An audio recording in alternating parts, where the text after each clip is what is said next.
Hi guys, welcome back to Elephants in the Room. I have a very special guest today.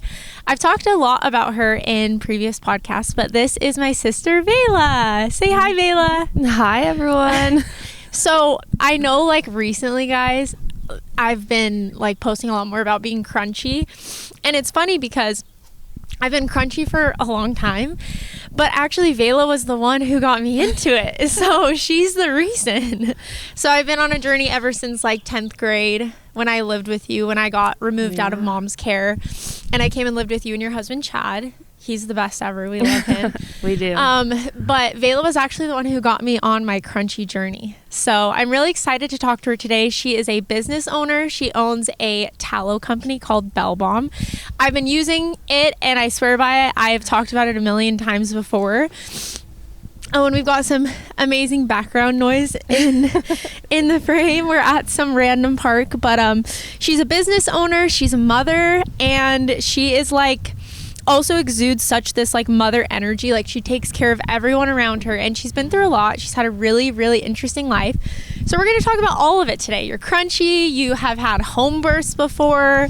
You do all the things. Yep, we go all the way. Yep. So I guess take us back to just kind of a very brief summary of who Vayla is and like a little bit about your childhood. Obviously, some people know a little bit from what I've talked about, but you're the oldest. So talk a little bit about your experience. So we grew up in a home that with parents that had a lot of generational patterns that they then repeated with us. And I think it's been really cool to like, and I feel like you've been on this journey too, Nicole, like stepping out of victim mode and like feeling like everything that happened to us kind of determines your destiny, but kind of seeing them as people too, and them just carrying these same patterns. And I feel like I just really, when I became a mom, I started seeing like me doing some of these patterns as well in different ways, maybe less severe ways, and other ways just different. But at the root core of it, it was the same emotions that were causing me to do the same type of patterns. And so I feel like it's been so healing to not see our parents as like these bad people that did these bad things to us, but more just like they were hurt and they hurt us, and in ways I've hurt people too, and people that I've cared about. And so I can kind of step out of that victim mindset and really heal from it. And I feel like that's been a huge part of my healing journey. Totally. And like kind of going crunchy. Well, that kind of all just goes into the deconstructing, but yeah, we'll get into all of that. Yeah.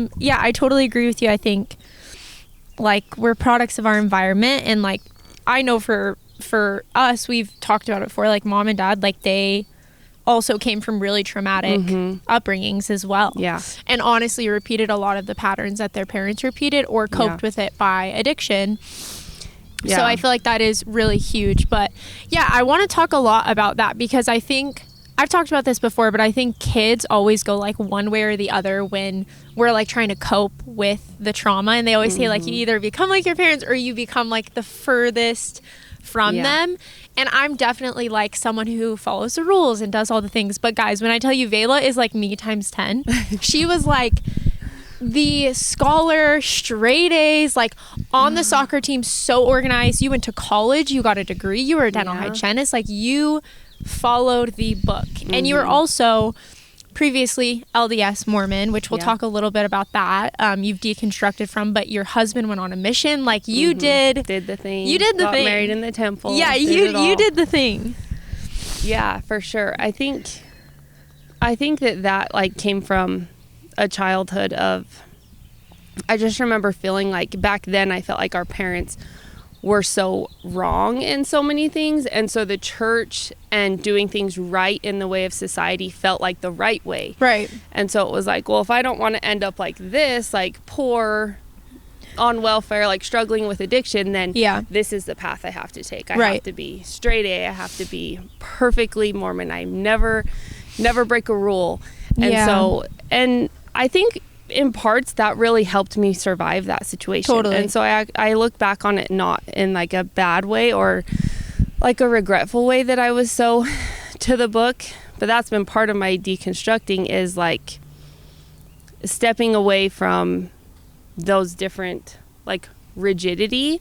Yes. But something that like I realized is maybe deconstructing religion and deconstructing like mainstream government and like the ways that people do things, public school system, all these things. I put in like other things that I got really rigid about. So I got super crunchy and super organic and super, yes, you know, she like, did. so you realize like, okay, it's not the thing that I'm being rigid about. It's like my nervous system is so rigid because this is what means safety, you know? Yeah, 100%. And so that's been like part of like even going past crunchy is now kind of coming back to like, okay, if I believe this food is going to kill me, it probably is going to kill me and I'm probably going to get sick from it. Yeah. But like, if I can calm my nervous system down and be like, hey, this isn't going to kill you. It's okay. Yeah. Like that food can probably benefit me, even if it's not the perfectly organic, perfect, whatever. Because I think it all goes back to how our bodies perceive something, anything in life, anything we take in, any interaction we have. And so it's like, yeah, you just have to bring it back to, okay, I'm calm. Yes, no, 100%. I couldn't agree more. And I think for sure, kind of like stemming off of what we were just talking about, I think for me and you both, kind of a way that we coped was to control and to create security and safety. And so you can do that in any, you know, area, whether it's in religion and follow all the rules to a T so you know you're safe, or even, in your health and wellness, be so crunchy or obsessed with it that you're just like living in fear. Yes. And I think the root of it is it's not good to live in fear. So I think we'll talk about kind of getting into, after many years of you kind of deconstructing, becoming crunchy, that whole journey, and how now you've kind of rounded out and you found like a good healthy balance, which I feel like I have as well, because again, like when you start getting into any of this stuff, you can obsess over it, and especially for people like me and you who thrive off of security and safety and control, because we were never in control of our circumstances as kids. And so I think we really want to control everything around us to like feel safe and feel normal. So we'll get into all of that, but I totally agree with what you're saying. And I think a lot of people, especially who come from severe trauma, do find a way to cope by just literally like obsessing over everything around them and kind of creating this OCD in a way, not actual OCD, but totally. And go on. Go ahead. I was just gonna say, I have like I've watched both of those paths play out in my life so much. One, and kind of the way that I got into being crunchy. So guys, this is a funny story. So when I actually first wanted to leave the church or started questioning the church, again, Vayla was someone that I always looked at as like, she was so solid in her faith. Like she was rooted. And again, her husband went on a mission, all the things. And so I remember when I first called her and I was like, hey, like, I don't know, like I'm starting to, feel this way and whatever. And I told her I went to this Christian church. And she was like, you got to be careful, giving me the lecture. And I was like, I get it. And then, I ended up leaving the church. And then pretty shortly after, maybe 3 months after I left, I remember you called me and you said, I read the CES letter. And I'm like, you were right. I don't know about this. And I was like shook. But I feel like that kind of began your journey into like the crunchy health and wellness space was once you kind of deconstructed from the religion. Well, it started before that because it was, it was way back. What started me was trying to get pregnant with Belle. That's right. And I think that's like a huge thing is, at least for me in my life, my kids have been like, they've come in and been like, hey, you're doing it this way, I want you to do it this way. And that's been like really hard because I think as society we see kids as like, we need to rear them up in what we believe, we need to condition them with what we believe. And in some ways, a lot of ways I do that, and I'm trying to break myself of those cycles in some ways. But it was like we were trying to get pregnant with her, and we you guys tried, had some fertility issues, right? Yeah, like we tried for 3 years, probably three and a half years. And that started my path down like, oh, maybe I should start eating clean. Oh, maybe it's these hormones. Maybe it's these skincare products that are messing with my hormones. And I was doing some of the fertility testing at the doctors, and there was nothing really coming up. Like I was ovulating really good, like normally, and I did I can't even remember I think it's like an HSG test where they check your fallopian tubes, and everything was fine. Uterus was fine. So I started being like, okay, it kind of got discouraging. And now looking back, I realized that, going back to what I said before, I think so much of the cause of disease, cause of misalignment is emotional trauma or emotional dysregulation, or totally these patterns that you continue. So I think that could have been a factor in us not getting pregnant super fast, but I think it was all for the best because it led me down this path of really starting to tune into my own intuition. Because before, like growing up in a society where I felt like I needed to find safety, I really relied on what religion told me to believe or what college told me to do, and I wanted to people please and prove to these people like, oh, I'm good enough, I'm following these rules really good. But when all of those mainstream things didn't work for me to get pregnant, it was like, oh, okay, well, maybe I need to start tuning into myself and really figuring this out. And so anyways, we got pregnant with her, and I was all of a sudden like crunchy pregnant mom and researching home birth and vaccines and pharmaceuticals and just everything you could. And so, I had a home birth with my daughter, and which is crazy, mind you. I remember like that whole season, because that was kind of, I lived with her, Vayla and her husband in high school. They were the best. They took me and I was a teenager. But I remember like, it was crazy. You were kind of in the beginning, you were super strict with a lot of what you were doing. Yeah. With your daughter, and it was all fear. It was really fear-based. Yeah. It was like I was really fearful of medical attention. I was really fearful, and so I was like, oh, I'm gonna do this at home. Yeah. I'm gonna like stay away, and it was very fear-based. And so what's interesting is that my home birth with her ended up, I had a midwife, and I totally trusted that midwife. And now once again, I'm seeing, oh, I put my trust in this other thing, this other rigid system where like, oh, she'll know what to do. Like, I don't need to know necessarily. And so my birth with her, it didn't go very well. Like I wasn't tuned into my own intuition. So I'm like sitting there super in pain at home, and the midwife's just like, well, just keep going. And like, it was in that moment I realized like I needed to prepare myself for this. She's not going to do this for me. Right. And anyways, long story short, my daughter was posterior in a really bad position. It's not terrible now that I know it's not terrible, but and the midwife just had me pushing for like 3 hours, which is crazy for home birth. Usually they don't do that, but I think she was just tired. Everyone was tired. And so I ended up delivering her at home, and I tore and started bleeding, and it was like, did you end up going to the hospital? Yeah. I'm trying to remember. That's right. So I was bleeding, and she was giving me shots of Pitocin, all the emergency things, and they called the ambulance. And so the ambulance came, and they were like, well, your blood pressure's pretty low, like we should probably take you in. So I was like, okay, yeah, let's go in. So Chad stayed with Belle because she was perfect and everything was great with her. So I went to the hospital. So what I was talking about before is like, that birth really shook me because it felt like I went to this other rigid system of like natural home birth, midwife, everything should go right. Yeah. But then when it didn't, I was like, okay. And I remember calling my midwife at like a couple weeks later and being like, well, like what happened? Why did I bleed so much? And she was just like, oh, you just must be a bleeder. Like you probably just shouldn't have kids at home. And like that was her answer. And it was really just like, she wasn't helping me process what had happened. Very discouraging because she's not looking at like the bigger lens. Yeah. Which is crazy leading into, which I don't want to get ahead of ourselves, but like then your second birth that you had at home that was super successful, no complications. Yes. Yeah. And it was just you and your husband. Yeah. Yeah, totally. Like that's crazy. Yeah. And that's what people hear the story of my first birth. They're like, oh, how would you ever dare have a second home birth?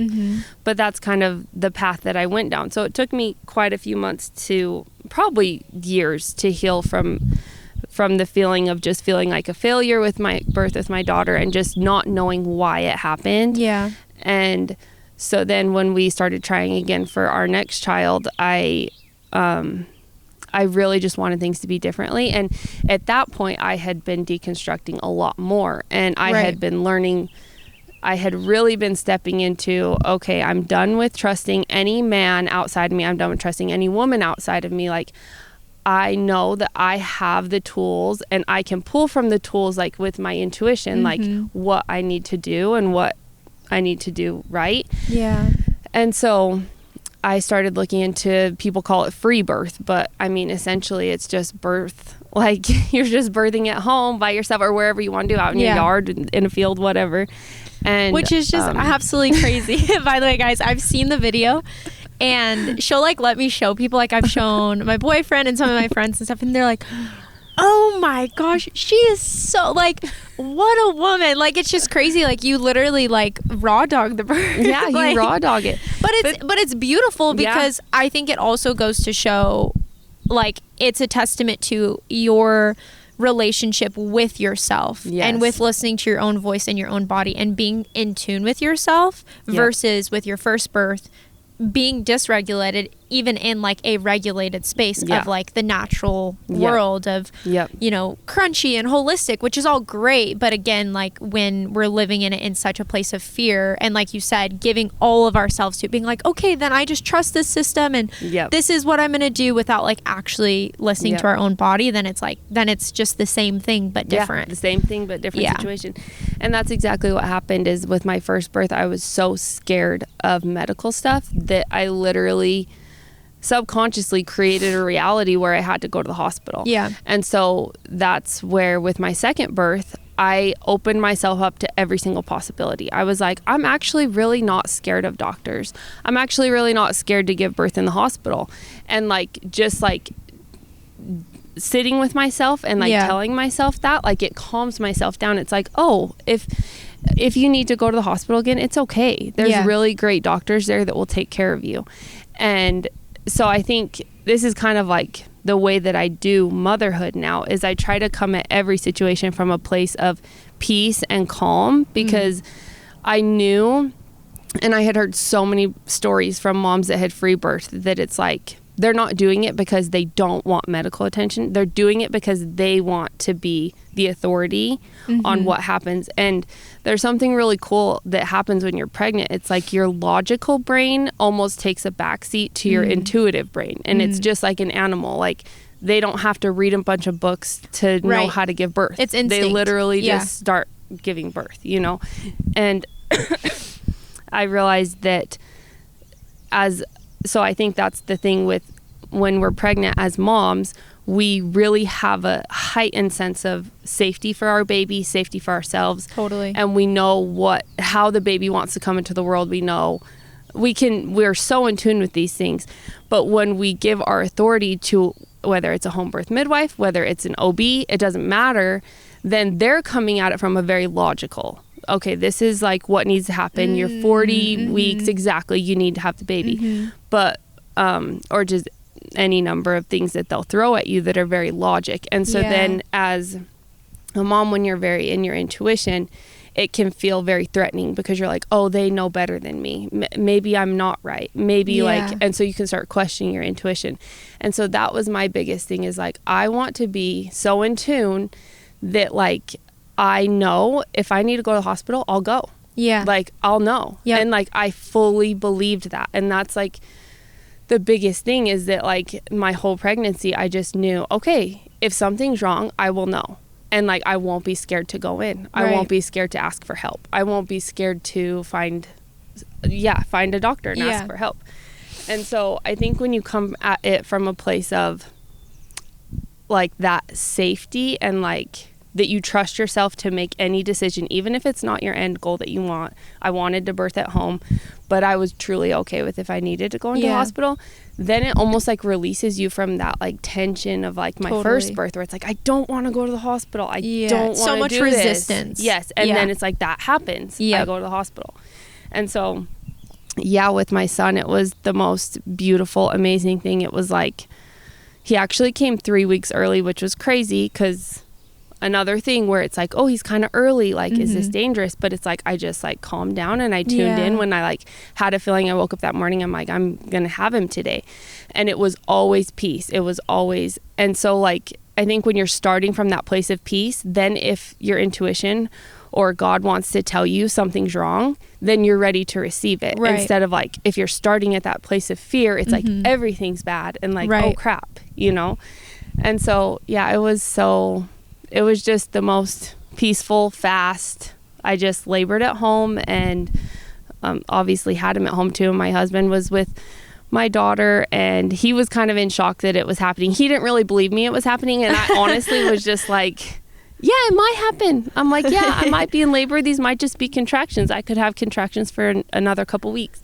And so I just kept it really chill, like really low key. And so, yeah, around like 10 o'clock, he took Belle to go get some ice cream. And when he came back, it was like 10:45 at night. And I was like, yeah, for sure. Like the baby's coming for sure. Wow. Like it's going to happen. And so then he just kind of was playing with Belle and I was just really kept just, you know, I think people always say this, but the pain that you feel in labor cannot be too much for you because it's literally your own muscles. Yeah. Like, so it's never going to be too much pain. It's never going to be too much. And honestly, it wasn't even pain for me because it was just like, when you're starting at that place of peace, you're like, okay, this is like manageable. My body was designed for this. It can handle this. Yes. And every contraction is one step closer to baby coming. Yeah. And so, yeah, I knew it was happening around 10:45 and then at 12:36 he was born. So just like 2 hours later. Crazy. And it was probably like 5 minutes before he was born.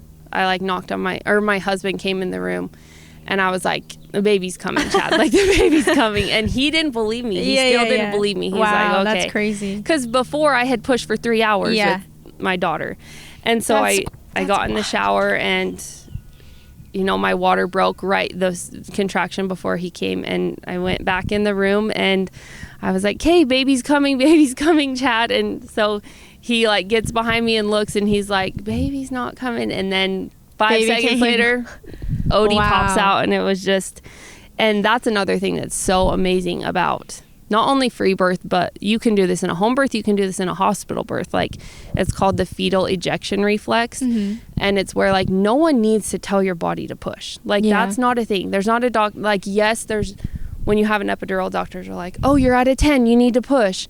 But when you just let your body do its thing, no one had to tell me to push. Like baby just came out. And the fetal ejection reflex, they'll liken it to like a sneeze. Like when you're about to sneeze, you can't stop. Yeah, it's coming whether you want it to or not. So it's like there's no pushing, there's no nothing. And I didn't tear. Way different than my first birth with my daughter. Had to get a bunch of stitches. Like this one was just like, he just came and then easy peasy. Yeah, we all just snuggled up in the bed and went to sleep, and it was just seriously the most, I think it was the coolest experience ever because like I was saying is like I saw two situations play out so clear in my life. Like this is what happens when you do something out of fear with my first birth. And I'm so grateful for that birth because I wouldn't have had the second birth that I had. Like I would have never known, you know. And then the second birth is like, this is what happens when you are totally okay with every option and you start from a place of peace and calm and trust. Totally. And then it all unfolds how it unfolds, you know. So beautiful. It's such a beautiful story. And honestly, like you're probably, one of very few that have just been able to experience something so beautiful. And it's just crazy. But I think obviously, again, we've talked about like how your mindset shifted around just life in general and living out of a place of more like trusting yourself and love rather than fear. And it's so funny because it's something I've talked about before on the podcast, but also I feel like I've been really realizing even in the recent like year, like something my therapist always says to me is like, Nicole, like, why don't you trust yourself? Like, listen to your own voice. Like, you've been ignoring your own voice for so long that it's hard to hear it. Yeah. So, like, you really have to tune in. You really have to, like, listen to it, acknowledge it, and, like, move with it because the more that you say yes to your own intuition, your own voice, the more you'll be able to hear it. It's like it becomes clearer. And I think for us growing up in such a rigid system, like you said, in the religion, it was like you're kind of just taught to ignore yourself. Yeah, or if your inner self conflicts with something that the authorities are telling you, it's like, oh, now what? Yeah, and so you learn to dim that inner voice. Oh, 100%. But I think even with like growing up with our parents and in this type of situation that we did, it's like our needs were never met. We were never really taken care of. And again, not necessarily at full fault of them because they didn't have the tools, but it's like we constantly have ignored, not taken care of, and like pushed our voices down and ourselves down, that you get to a point where you just like kind of become okay with living just for other people, you know. And so I think that's such a cool thing, and so beautiful that you get to carry it into motherhood, which I want to talk a little bit about because that leads into also your business. But I want to talk a little bit about motherhood and how you kind of approach it now. Again, you're still very crunchy, like you're more well-rounded now and you don't live in fear, but like it's so funny. I got in the car, she came to come pick me up and she has all her crunchy makeup and we're like comparing and stuff. Okay, so leading into motherhood, which has obviously been such a huge part of your life, you're like, me and David always talk about it, you're so patient. I feel like you were literally designed to be a mother. Like you, even before you had kids, you were always like the mom. You took care of everyone. The oldest kid. Yeah. And even though, I mean, part of me is like, I wish you didn't have to do that. Like you obviously have such a gift and like natural intuition for that. And so now seeing you be a mother is so beautiful. But let's talk a little bit about motherhood, because that kind of leads into your small business that I want to talk about and kind of how you approach motherhood and what it's taught you. So probably the thing that my kids have taught me the most is that they are mirrors of me and my nervous system and my emotional stuff that I haven't worked through. So, and I think like my kids are very sensitive to, I think all kids are sensitive to their parents' nervous system and the way they regulate. And I think we can go one of two ways with that. We can be like, okay, this kid has problems. This kid like has behavior problems. This kid, we can, and I think that's like, we want to control them. We want to fix them. They have whatever diagnosis you want to say they have, and let's do this to fix them. Or we can look at it like, okay, what are their behaviors trying to tell me? Like, what kind of space am I creating for them that this would be like, they would be mirroring this back to me, Totally. And I'm trying to think of like, there's a million different examples.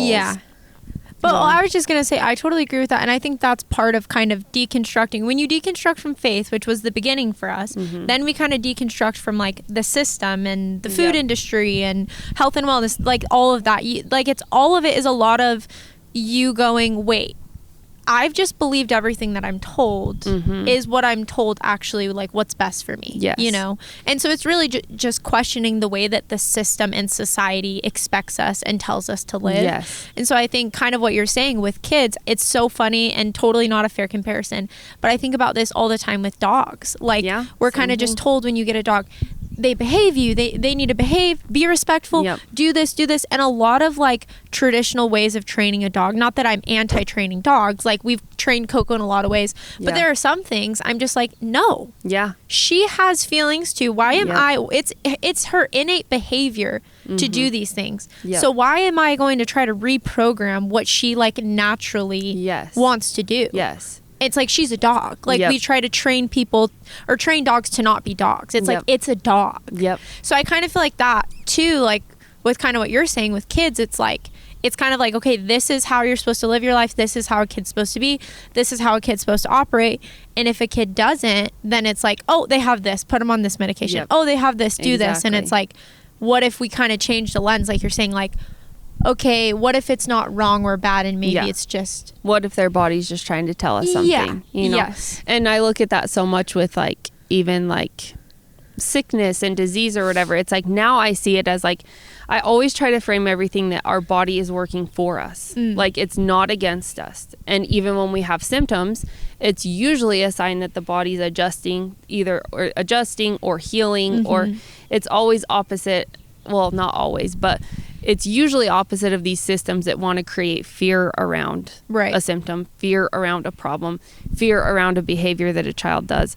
And so, yeah, it's just very like...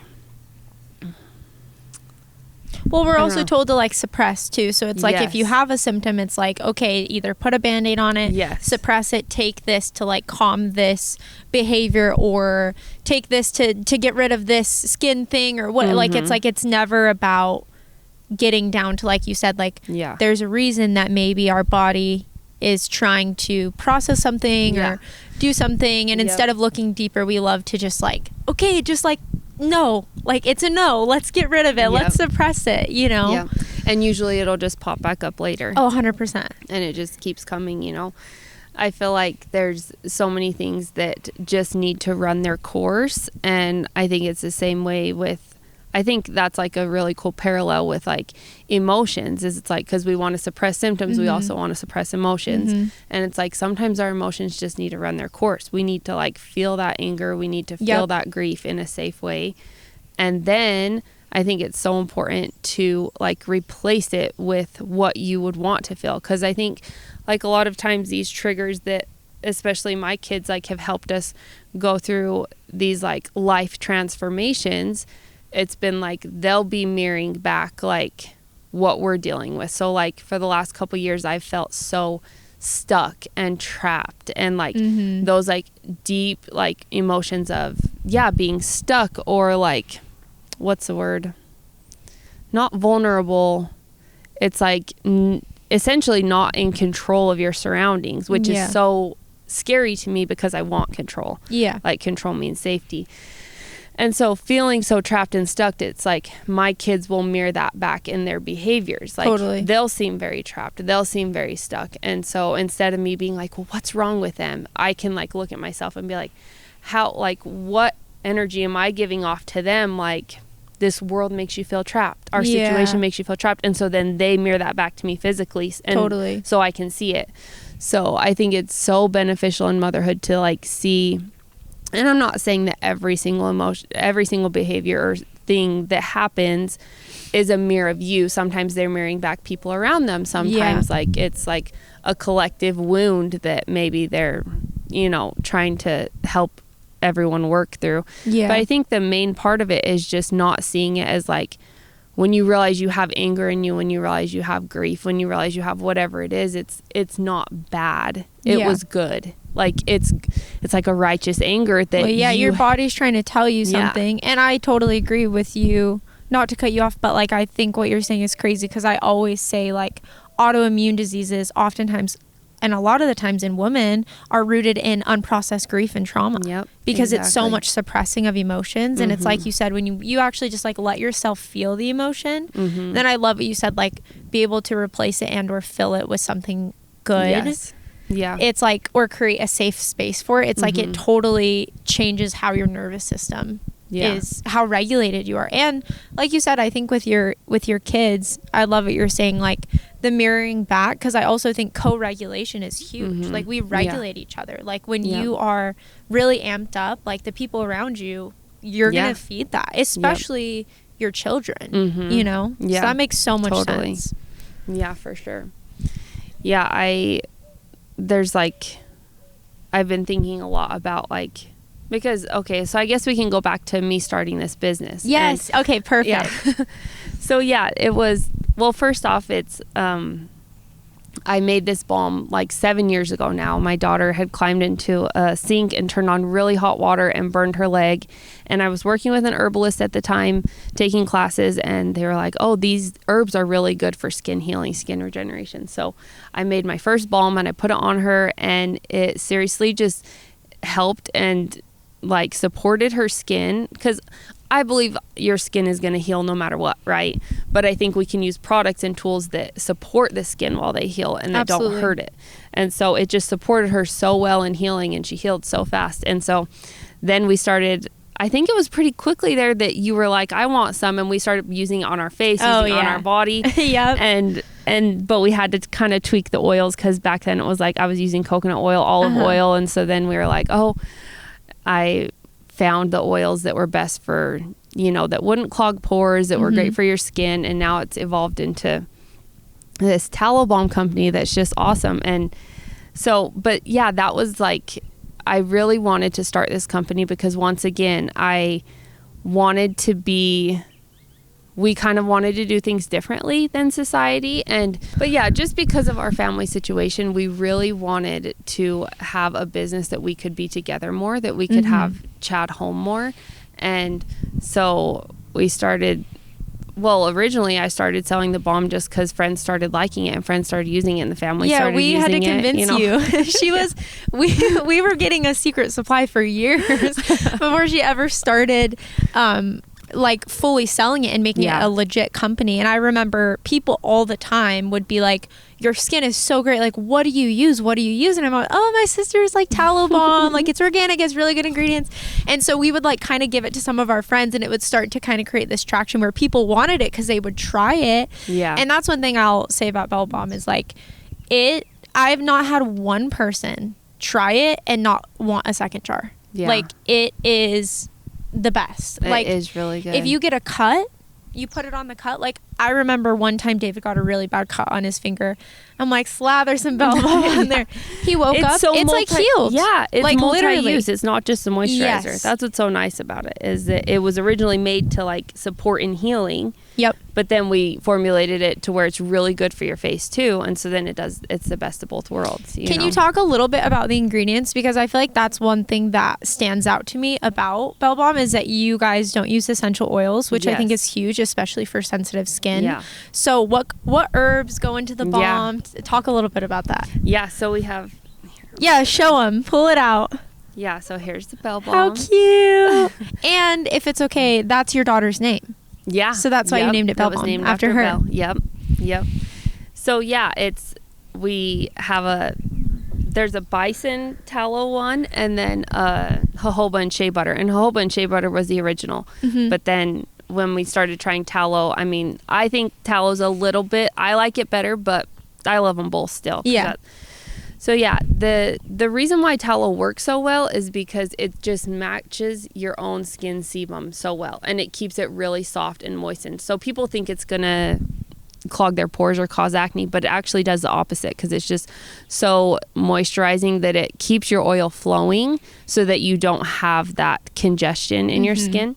Same with jojoba oil. A lot of tallow companies will mix their tallow with like olive oil or sunflower seed oil or all these different things. And a lot of them are PUFAs, which we know we try to avoid PUFAs in our skincare and in food, the seed oils. But jojoba oil is actually a resin, so it's not necessarily an oil. It's the same as tallow where it's very... it matches your skin sebum so well. So it gives you like that matte finish, but it's dewy. Instead of just being like when you just have an oil or you just have tallow, it kind of dries out faster. Really good protective layer that will keep you moisturized, and it protects you from toxins from the outside. So yeah, and then the herbs are really gentle herbs. There's like comfrey, plantain, yarrow. And each of them do specific things to help your skin heal. But yeah, I like to use the herbs because essential oils, I use them maybe in cleaning sometimes, but like for your skincare, they can be so harsh. And like you said, for sensitive skin, it's like most people are knowing now it's a big no. Like we don't do essential oils on our skin. So the scent that is vanilla is just scented with jojoba oil infused with whole vanilla beans, organic Madagascar vanilla beans. So it's really subtle, but it's not gonna bother your skin like a essential oil would. Yeah. I love that so much. It's so cool because you guys know I live in Nashville, but there's this little it's kind of like the Erewhon of Nashville, but it's called Urban Market. And when I first moved there, I was like, Vayla, you need to get your balm in here. And so she sent some over and I took it in and she, talked to them and communicated with them. And again, same thing. The proof is in the pudding. Like they got that one jar or the couple jars that you sent them. And immediately they're like, this is like the best balm ever. We need this in the store. Yeah, she reached out. Like I had it on my to-do list, like email her back in a week and ask if she likes it. But that's part of my like fear of being seen, fear of bothering people. I was like, I just won't bug her. I won't bug her. Yeah. And then like a month later, I get this random email and she's like, hey, I'm the manager at Urban Market and I love your balm. Like, we want to carry it. And I'm like, oh my gosh, I didn't even have to email her, you know, because she really liked it. So, but that's awesome. The truth about like a good product. And it's so cool, guys, because for so long, I feel like you had this balm and you had this company, but you kind of were scared to put yourself out there and to really like actually do it fully and sell it and put it out into the world.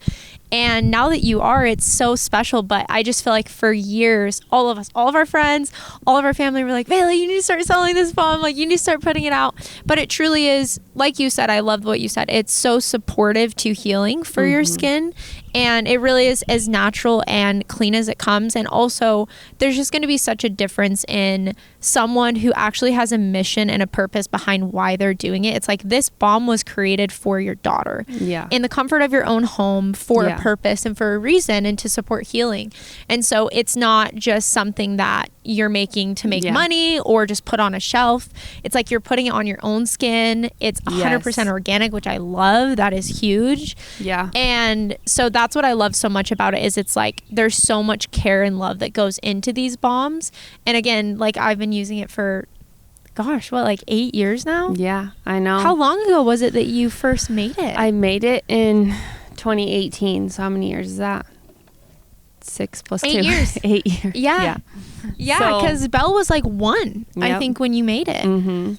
Yeah, that's so crazy. And I know. And I'd love to talk a little bit about how it went from something that you were just doing in your kitchen for friends, family, and for your daughter and for your own skin, to now wanting to actually make it something that you do and have a full business and really like bleed into it, and why you feel like it took you so long and how you feel now and like what your goals are with it. Yeah. So I think this is so interesting because it ties back into what we've been talking about, emotions and stuff, because I think, and it's no surprise, I think if people follow me on Instagram, they know, I mean, almost every post I'm like, I don't like this. I don't like being seen. I don't like talking on camera, you know, and it's been this literal like battle with myself of like, I don't like social media. I don't want to be seen. I don't want to be heard. I don't want any of this like attention. And I actually had this aha moment probably a month or 2 ago where I was like, okay, Vayla, you're really working on regulating your nervous system. You're really working on like creating a space of safety so that good things can come in that feel safe. And I had this realization that safety in my life, I had this like thought, there's like this moment in our childhood where I think nobody was born yet. I think I was the only child.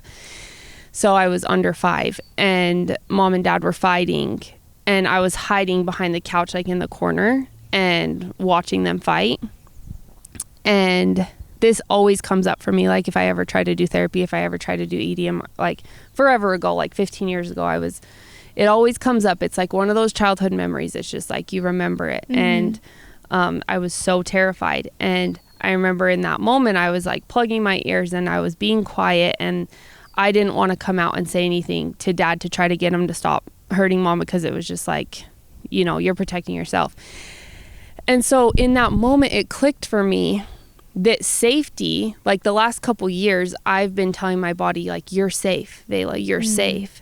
But what safety meant to my subconscious was you're quiet, you're not being seen, you're not intervening, you're not stepping out of how we do things. So even though I have stepped out so much in my personal life from mainstream, like publicly doing that is very, very scary to my nervous system. Wow. Like it's very scary to, be seen, be heard, because safety means being quiet. Safety means not, you know.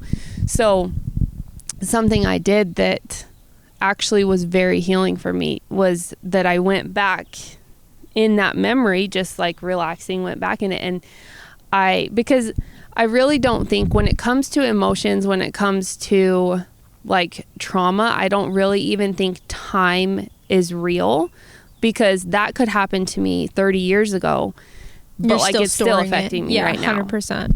And so like I went back in that memory and I imagined like dad stopping and like looking at me and being like, I'm really sorry. And like him looking at mom and being like, I'm really sorry. And like, it was very short. But it was like, and I went over to them and hugged them, which is like not what happened in the real life thing. But because my nervous system is only knowing emotion, it's like in that moment I was able to replace that emotion of fear and like safety with actually being like embraced by my parents. Wow. And like loved by them and safe with them. That's so beautiful. And so then like, and it was interesting to even think of that, because I haven't had that coming up for me very much anymore, because it's almost like it neutralized. Like now I don't feel that scary feeling anymore. Totally. And so I think the last couple months I've been more like, oh, like I can talk on social media. Like I can be authentic with who I am. I can share what I actually believe.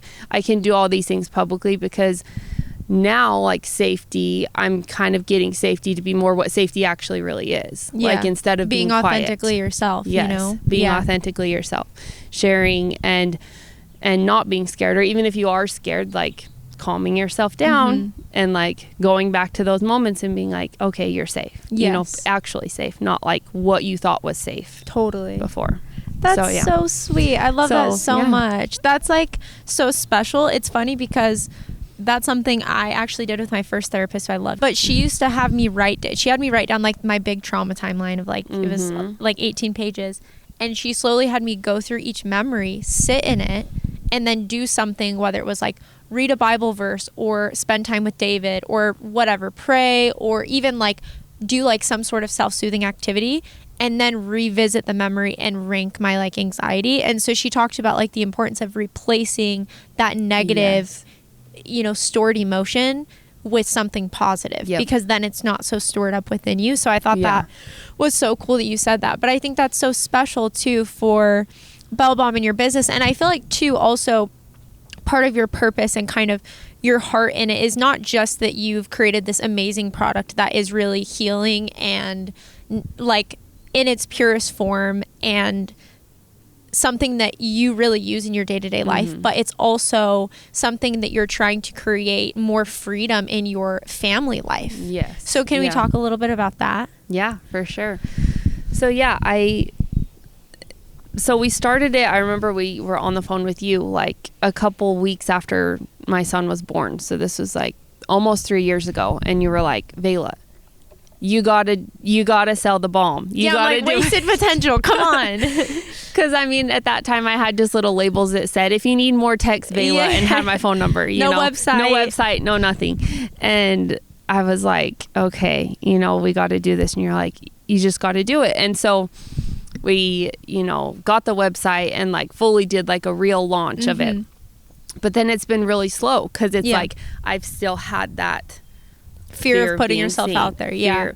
And it's like, as the years have gone by, I've realized, okay, like if this is my dragon to slay, like this is the thing that I have to do, is be willing to put myself out there, because it's not going to happen without it, you know?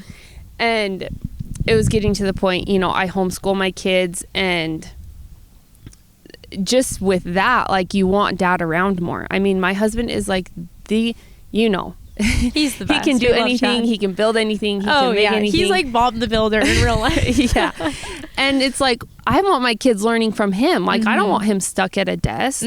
Like, what are we doing here, you know? And so it kept there was that growing tension, and going back to what I was saying, like we felt so stuck, because he was like, he felt like he had went to school for his engineering degree, and it was like he wanted to stay in it, but he didn't really know what to do, like if he didn't do it. And we wanted more family time, and he just has so much potential in that way of like he could build anything. But I feel like when you're stuck, you're giving all that time to your like corporate job or whatever it is, you don't have even the brain space to think of anything else. And then you're full-time dad, and I mean, we're full-time mom and dad, but you just don't have that time. And so it finally got to the point the last like 6 months ago, I was like, Chad, please quit. Like, you have to quit. You have to quit. And I was saying that for a whole year. Like, please quit your job. Like, we'll make this work, you know? And finally he got to the point, he's like, okay, I'm going to quit, you know? And that was so huge for us because it was like, okay, we're going all in on this. Yeah. And then it was like, Vayla, you're not posting. Like, you're still, like, wait, I have to put myself out there. Hold on. Yeah, like, oh, I've been wanting you to quit for so long, and now you quit, and I'm like, stage fright, you know, like, and so that's why it's been like the last couple months I've been really like, okay, Vayla, why do you feel like you can't post? Getting down why to do you the feel root. like you can't? Because if you're gonna market something on social media, it's the only way to do it. If you're gonna have a small business, your business is so much more than just a product. It's like, I think that's what makes it so special, but also probably hard in your own fears or like ways of thinking from the past, is that it's like the balm is you. The balm is all of the years of your life that you've spent taking care of yourself and learning how to deconstruct. And it's something that you created for the person or one of the people you love the most in your life, your daughter. And so it's like, it's the story, it's you. It's more than just a balm, you know? So I think that's what probably makes it feel a little bit more exposing, you know? Yes. Yeah. And I think you don't want to be like a brand like Walmart that nobody knows them, you know? And I think that's part of me like wants to talk about my story, wants to talk about what I believe. And that's like a platform to do it. Yeah. And so, yeah, it's been really exciting even to come do this podcast with you, because you've been asking me to do this for a long time. But I'm always like, she's been hesitant. I don't know. She's been hesitant to put herself out there, but I think it's because I finally was able to identify some of those things. Like, this is why you feel like you can't do it, right? But actually you can. Yeah. And like, but once you step out of it, like, I mean, everyone knows that's like my motto is like, vulnerability creates freedom. It's like, once you just kind of accept, like, whatever it is that you are, whatever it is that you've been through, it's like there's so much freedom that comes from that. And so it's like, it's so scary to just put yourself out there, but it's like, once you do it, you're like, oh, okay, like, I guess it's all okay. Like, people can judge me if they want, people can not like me if they want, people can whatever, but like, I don't have anything to hide. Like, you know, it's kind of just out there, and there's such like I think just an acceptance that comes with that. So that's why I'm so proud of you for coming on and talking about Belle Balm and a little bit about your story, because I know it's hard, especially because a lot of our friends and family and people we know don't believe in the things we believe in or the way we live our lives. And we're obviously different, but I think similarly, we've both kind of stepped outside of the traditional, you know, way of life. And so I think it's hard and it's exposing and it's scary, because it's scary to feel judged or like the potential of being judged. But I'm really proud of you for doing it. Yeah. Oh, thanks, Dole. Yeah. I know. I'm excited that you had me come on and we could talk about. And guys, like, genuinely, when I tell you guys, Belle Balm is like, it's just the best. It's literally the best. Like, I challenge you, if you try it and you don't like it, I'll pay you $100. Like, no, I have some people that post that. They're like, I'll just buy it back from you if you don't like it. The other people, I'm like, they can just tell me they don't like it and I'll figure out a refund. Like, you don't have to pay for them. No, and it's beautiful. Awesome. I think, like, obviously, not to get too much into it, because we've talked forever, but I think, like, living a holistic and or quote unquote crunchy lifestyle, it's not about living in fear. I feel like it's about being informed and making good choices. Like, I always love to look at it as not negatives anymore, positive. So like, instead of looking at everything like, oh no, that has seed oils, that has this, like, oh no, it's gonna do this, it's like, instead I can look at something and be like, oh my gosh, that has coconut oil or tallow, that's so good for me. Like, it's a positive, you know. It's like, instead of looking at it from such like a negative lens of like, I have to avoid all of these things, and if I don't, I'm gonna get sick. It's like, no, like, my body is capable of filtering out those things. Like, I have a liver for a reason. Like, I can handle it. But also, why would I not want the benefit of all of these beautiful good things that come from the earth that were designed for us? Like, it's crazy how much, even like, which is kind of separate from all this, but biblically there's so many herbs that God talked about in the Bible that are like so healing. And I feel like the world has gone so far from the natural and from what we've just been given on the earth, and we've created all these things and all these chemicals, and it's like, it's just about simplifying, I feel like. Yes. And focusing on adding good things. It's not necessarily about like, you have to take everything out of your life and avoid everything, because that's impossible. Yeah. But it's like when you can focus on giving yourself the good things, it's like an abundance for your health, I feel like, you know? Yeah. And if you come from a baseline of like, I'm healthy, my body's healthy, this is what my body's craving. Yes. Then you're going to find those opportunities. You're going to find those different products or food that do sit right with you. Yeah. And even the things that maybe aren't super healthy once in a while, like if you're coming from that place of my body's strong, it's safe, I can handle this. It can, then it's like nothing. I mean, it can affect you, but nothing can affect you. Well, and like nervous system regulation, I feel like is huge. Like I've talked about that a lot even recently. I feel like with my skin journey, it's like when you get so obsessed with healing and fixing and solving, it's like it just causes so much stress. It's like when you can relax and like trust your body, trust your nervous system, do the good things and not worry about the rest, it's like that's when I feel like you can really reach true peace and like healing in your life. And that's where I feel like the crunchy lifestyle really should fall for people. It's like it's about being informed, and it's about going back to the basics, at least for me. You know, it's not about being so obsessed with getting rid of everything. It's like, no, just trying to bring in more of the goodness and simplify, you know? Yeah. No, I totally agree. I love that. Well, thank you so much for coming on. If you guys would like to support Vayla or follow along for more of her journey about her life or Belle Balm, you can follow her at bellebalm.com or Belle Balm on Instagram, right? Belle Balm Co. Belle Balm Co. on Instagram. Do you have a TikTok? Yeah. Okay, a Belle Balm Co. on TikTok. And then bellebalm.com. Bellebalmco.com. Bellebalmco.com. Yep. Okay, you guys can go and try a balm. I also have it linked in my shop under my skin section, I think. It's somewhere on there. So you can find it on there. And then you can also... I'm trying to think. Do you talk at all on your personal social media or not really? No. Mainly just Belle Balm Co. I love it. Okay, guys. So go follow Belle Balm Co. Go and try the balm. It's so healing. And thank you so much for coming on, Vayla. This was so fun. You guys have no idea how much I love my sister, but also just how much she's done for me. And yeah, I'm just so excited for this journey. I'm so excited to see where it goes. And I'm excited for you guys to try the balm. So I'm excited too. Thanks for having me. Awesome. All right. Well, I will close this episode out by saying what elephants are in your room. My name is Nicole, and I'll talk to you guys in 2 weeks.